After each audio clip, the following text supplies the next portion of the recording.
Hello friends, welcome to my channel. Today 10th standard second chapter Polynomial exercise 2.3 வந்து பாத்தீங்கன்னா first sumல second subdivision பார்க்க போறோம்.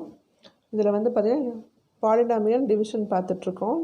இதுல வந்து பாத்தீங்கன்னா p of x என்ன கொடுத்திருக்காங்க x power 4 minus 3x square plus 4x plus 5 g of x என்ன கொடுத்திருக்காங்க x square minus x plus 1 கொடுத்திருக்காங்க. ப்ரீவியஸ் வீடியோவில் வந்து பார்த்துருக்கீங்கன்னா நான் சொல்லியிருப்பேன் இப்போ டிவிடெண்ட்டாக எழுத போகிற அந்த பாலினாமியல் வந்து பார்த்திங்கன்னா எப்போதுமே நம்ம ஸ்டாண்டர்ட் ஃபார்மில் எழுதிட்டா உங்களுக்கு அடுத்தடுத்த ஸ்டெப் போடும்போது ஈஸியாக இருக்கும். அந்த ஃபஸ்ட்டு டேர்ம் மட்டும் எடுத்து டக்குன்னு உங்களுக்கு டிவைட் பண்ணி இந்த கோஷன்ட் எழுதுறதுக்கு ஈஸியாக இருக்குன்னு சொல்லியிருக்கேன்.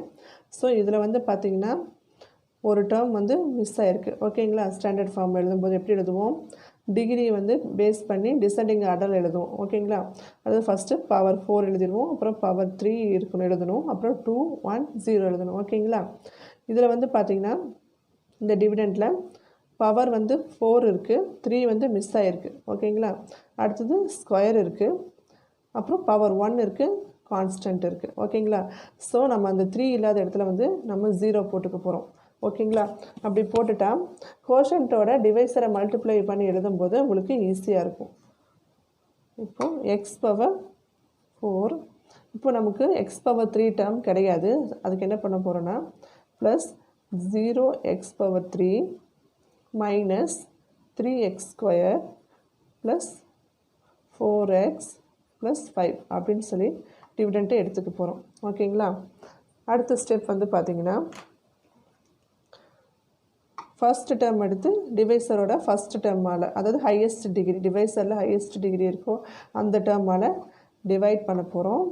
So x power 4 divided by x square cancel ஆகிடுச்சுன்னா 4 மைனஸ் 2 2 கிடைக்கும். ஓகேங்களா? ஸோ நமக்கு கோஷன்ட் என்ன கிடச்சிருக்கு, எக்ஸ் ஸ்கொயர் கிடச்சிருக்கு. ஓகேங்களா? இப்போ என்ன பண்ண போகிறோம், கோஷன்ட்டில் கிடச்ச இந்த ஃபஸ்ட்டு டேர்மை எடுத்து டிவைஸர் ஃபுல்லாக மல்டிப்ளை பண்ணி இங்கே நம்ம எழுத போகிறோம். ஓகேங்களா? So X square into X square X power 4, அடுத்தது மைனஸ் விட்டுறக்கூடாது, மைனஸோட சேர்த்து தான் மல்டிப்ளை பண்ணணும், minus X into X square. அப்போ என்ன கிடைக்கும், எக்ஸ் க்யூப் கிடைக்கும். ஓகேங்களா? மைனஸ் எக்ஸ் க்யூப் கிடைக்கும். So minus X cube. அடுத்தது 1 இன்ட்டு எக்ஸ் ஸ்கொயர் ப்ளஸ் இருக்கிறதுனால ப்ளஸ் எக்ஸ் ஸ்கொயர். ஓகேங்களா? இப்போ வந்து பார்த்திங்கன்னா மைனஸ் பண்ணி எழுதணும். அடுத்த ஸ்டெப் மைனஸ் பண்ணணும். மைனஸ் பண்ணும்போது ஆல்ரெடி சொல்லியிருக்கேன், சைன் வந்து மாறும். ப்ளஸ் எக்ஸ் பவர் 4 வந்து மைனஸ் ஆகும், இது வந்து ப்ளஸ்ஸாக மாறிடும், இது வந்து மைனஸாக மாறிடும். ஓகேங்களா? நார்மலாக நம்ம சப்ராக்ட் பண்ணும்போது அப்படி தான் எழுதுவோம் எடுத்து நம்பர்ஸ் எல்லாம். அதே போல் பாலினாமியல்ஸ்லேயும் நம்ம அந்த ஸ்டெப் தான் ஃபாலோ பண்ண போகிறோம். ஏன் மைனஸ் ப்ளஸ் ஆகுதுன்னா, இப்போ வந்து ஒரு பாசிட்டிவ் நம்பர் இருக்குது 5 இருக்குது, அதுலேருந்து ஒரு நெகட்டிவ் நம்பர் -2 வந்து சப்ராக்ட் பண்ண சொன்னால் நம்ம எப்படி எழுதுவோம், 5 மைனஸ் சிம்பிள் போட்டுருவோம். இது வந்து நெகட்டிவ் நம்பருக்காக -2 போடுறோம். ஓகேங்களா? ஸோ 5 மைனஸ் ஆஃப் -2ன்னு எழுதுவோம். இப்போ 5 + 2 என்ன ஆயிரும், 7 ஆயிரும். ஓகேங்களா? அதே போல் தான் இந்த ப்ளஸ் வந்து இங்கே என்ன ஆயிடுது, சரி மைனஸ் வந்து ப்ளஸ் ஆகிடுது. ஓகேங்களா? இங்கே எப்படி மைனஸ் ஆஃப் மைனஸ் ப்ளஸ் ஆச்சோ அதே போல் நம்ம இந்த ரெண்டு சப்ராக்ட் பண்ணும்போது மைனஸ் சைன் வந்து ப்ளஸ் சைனாக மாறிடுச்சு. ஓகேங்களா? So x power 4 minus X power 4 cancel ஆயிரும். அடுத்த டேர்ம் வந்து பார்த்திங்கன்னா எக்ஸ் க்யூப். ஓகேங்களா? இங்கே 0x க்யூப் இருக்குது, இங்கே 1x க்யூப் இருக்குது. அப்போது நமக்கு எக்ஸ் க்யூப் கிடைக்கும். மைனஸ் 3x ஸ்கொயர், இங்கேயும் மைனஸ் எக்ஸ் ஸ்கொயர் கிடச்சிருக்கு. ஸோ இங்கே 1x ஸ்கொயர் இருக்குது, இங்கே மைனஸ் 3x ஸ்கொயர் இருக்குது. அப்போ நமக்கு என்ன கிடைக்கும்னா மைனஸ் 4x ஸ்கொயர் கிடைக்கும். ஓகேங்களா? அடுத்த டேர்ம் வந்து ப்ளஸ் 4x ப்ளஸ் 5. அடுத்தது வந்து பார்த்திங்கன்னா இப்போ இது வந்து நியூ டிவிடெண்ட். ஓகேங்களா? இப்போ இது எக்ஸ் பவர் 3 இருக்குது. அடுத்த டேர்மில் டிவைஸரில் எக்ஸ் ஸ்கொயர் இருக்குது. கேன்சல் பண்ணால் நமக்கு என்ன கிடைக்கும், எக்ஸ் மட்டும்தான் கிடைக்கும். ஸோ ப்ளஸ் எக்ஸ்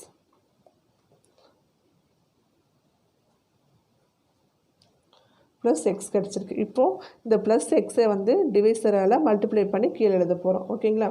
இப்போ X into X square X cube. அடுத்தது எக்ஸ் இன்ட்டு மைனஸ் எக்ஸ், அப்போ மைனஸ் எக்ஸ் ஸ்கொயர் கிடைக்கும். ஓகேங்களா, மைனஸ் எக்ஸ் ஸ்கொயர். அடுத்து X into 1 X plus X. ஓகேங்களா, இப்போ மைனஸ் பண்ணும்போது என்ன ஆகும்னா எகைன் சைன் மாறும். இப்போது ப்ளஸ் எக்ஸ் க்யூப் மைனஸ் ஆயிரும், மைனஸ் எக்ஸ் ஸ்கொயர் வந்து ப்ளஸ்ஸாக மாறிடும், இது வந்து மைனஸாக மாறிடும். ஓகேங்களா, இப்போது ப்ளஸ் எக்ஸ் க்யூபும் மைனஸ் எக்ஸ் க்யூபும் கேன்சல் ஆயிரும். அடுத்த டேர்ம் வந்து பார்த்திங்கன்னா எக்ஸ் ஸ்கொயர் டேர்ம். இதில் வந்து பார்த்திங்கன்னா minus 4x square plus 1x square. இது ரெண்டும் வந்து பார்த்திங்கன்னா ஒன்று நெகட்டிவ் நம்பராக இருக்குது, ஒன்று பாசிட்டிவ் நம்பராக இருக்குது. அப்போ என்ன பண்ணுவோம், மைனஸ் பண்ணி எழுதுவோம். ஓகேங்களா, மைனஸ் பண்ணி பிகர் நம்பரோட சைன் தானே போடுவோம். ஸோ 4x ஸ்கொயரில் வந்து 1x ஸ்கொயர் வந்து போயிடுச்சுன்னா என்ன ஆகும், மைனஸ் 3x ஸ்கொயர் கிடைக்கும். ஓகேங்களா, அடுத்தது 4xலேருந்து மைனஸ் 1x, இதோட சைன் மைனஸ் இல்லைங்களா, அப்போது மைனஸ் எக்ஸ். 4xலேருந்து மைனஸ் எக்ஸ் போயிடுச்சுன்னா ப்ளஸ் 3x. அடுத்த டேர்ம் வந்து அப்படியே இருக்கும், ப்ளஸ் 5. ஓகேங்களா, இப்போது நியூ டிவிடெண்ட்டில் வந்து பார்த்திங்கன்னா 3x ஸ்கொயர்டு இருக்குது. அதால் வந்து என்ன பண்ண போகிறோம், 3x ஸ்கொயர்டை வந்து டிவைசரில் இருக்கிற ஃபஸ்ட்டு டேர்மால் எக்ஸ் ஸ்கொயர்டால் டிவைட் பண்ணால் எக்ஸ் ஸ்கொயர்டு கேன்சல் ஆயிரும். நமக்கு கோஷன்ட் என்ன கிடைக்குன்னா 3 கிடைக்கும். ஓகேங்களா, சரி, இப்போ மைனஸ் 3x ஸ்கொயர்டு இருக்குது.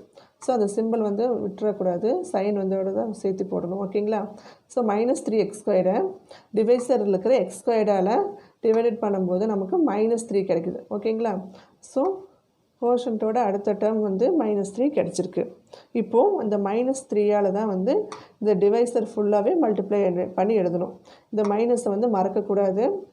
ஸோ மைனஸ் 3ஆல் தான் இந்த டிவைசர் ஃபுல்லாகவே மல்டிப்ளை பண்ணி நம்ம இங்கே எழுத போகிறோம். ஓகேங்களா, minus 3 into X square minus 3x square, minus 3 into minus X plus 3x. ஓகேங்களா, அடுத்தது மைனஸ் 3 இன்ட்டு 1 மைனஸ் 3. இப்போது மைனஸ் பண்ண போகிறோம். மைனஸ் பண்ணும்போது சைன் சேஞ்ச் ஆகும், இது ப்ளஸ் இது மைனஸ் இது ப்ளஸ்ஸாக மாறிடும். ஓகேங்களா, இப்போது இந்த ரெண்டும் கேன்சல் ஆயிரும். மைனஸ் 3x ஸ்கொயரும் ப்ளஸ் 3x ஸ்கொயரும் கேன்சல் ஆயிரும். அதே போல் ப்ளஸ் 3xும் மைனஸ் 3xும் கேன்சல் ஆயிரும். ப்ளஸ் 5 ப்ளஸ் 3 வந்து 8 ப்ளஸ் 8. ஓகேங்களா, ஸோ நமக்கு கிடச்சிருக்கிற ரிமைண்டர் வந்து பார்த்திங்கன்னா 8. கோஷன்ட் வந்து பார்த்திங்கன்னா x square plus x minus 3. ஓகேங்களா, அதை எடுத்து எழுதிடலாம் தனியாக. கோஷன்ட் என்ன கிடச்சிருக்கு, x square plus x minus 3. Remainder வந்து பார்த்திங்கன்னா 8 கிடச்சிருக்கு. ஓகேங்களா, இதில் வந்து 2 விஷயம் ஞாபகம் வச்சுக்கணும். எப்போதுமே அந்த சைன் வந்து மறக்கக்கூடாது. சப்ராக்ட் பண்ணும்போது சைன் சேஞ்ச் ஆகும். அப்புறம் ஒரு பாலினாமியலை வந்து இன்னொரு பாலினாமியலை வந்து டிவைட் பண்ணும்போது இந்த மாதிரி ஸ்டாண்டர்ட் ஃபார்முக்கு மாற்றி எழுதிட்டிங்கன்னா உங்களுக்கு ரொம்பவே ஈஸியாக இருக்கும். இப்போ வந்து இந்த எக்ஸ் க்யூப் நம்ம எழுதாமல் விட்டுருந்தோம் அப்படின்னா, இந்த 0 போடாமல் விட்டு அப்படியே எழுதியிருந்தோம் என்ன இருக்குன்னா, இந்த எக்ஸ் க்யூப் டேர்மை மட்டும் நம்ம தனியாக இங்கே எழுத வேண்டியிருந்திருக்கும். எழுதி இதெல்லாம் எழுதிட்டு அந்த தனியாக இருக்கிற டேர்மை மட்டும் மைனஸ் பண்ணி எழுத வேண்டியதாக இருந்திருக்கும். ஓகேங்களா, அப்போ நமக்கு கொஞ்சம் கன்ஃபியூஸ் ஆகலாம். அதனால் ஸ்டாண்டர்ட் ஃபார்முக்கு மாற்றி எழுதிட்டிங்கன்னா உங்களுக்கு கண்ணை மூடிட்டு இந்த ஃபஸ்ட் டேர்ம் எடுத்து ஃபஸ்ட் டேர்மால் டிவைடட் பண்ணி ஃபஸ்ட்டு டேர்ம் ஆஃப் கோஷன்ட் எழுதிட்டு அதுக்கப்புறம் அடுத்த டிவிடெண்ட் கிடைக்கும். அதுலேயும் ஃபஸ்ட் டேர்ம் எடுத்து ஃபஸ்ட் டேர்மால் டிவைட் பண்ணி அடுத்த கோஷன்ட் எழுதிட்டு நம்ம ஈஸியாக ஒர்க் அவுட் பண்ணிடலாம். ஓகேங்களா, அடுத்தது நம்ம கோஷன்ட்டில் வந்து மைனஸ் 3 கிடச்சிருந்ததுன்னா மைனஸ் 3ஆல் தான் அந்த டிவைசர் ஃபுல்லாகவே மல்டிப்ளை பண்ணி நம்ம இங்கே எழுதுகிறோம். நம்ம வந்து அந்த மைனஸை விட்டுட்டு வெறும் 3ஆல் மட்டும் மல்டிப்ளை எழுதுனா உங்களுக்கு ராங் ஆன்சர் தான் கிடைக்கும். ஓகேங்களா, இந்த வீடியோ உங்களுக்கு ரொம்பவே யூஸ்ஃபுல்லாக இருக்கும்னு நினைக்கிறேன். வீடியோ பிடிச்சிருந்தால் லைக் பண்ணுங்கள், ஷேர் பண்ணுங்கள், சப்ஸ்கிரைப் பண்ணுங்கள்.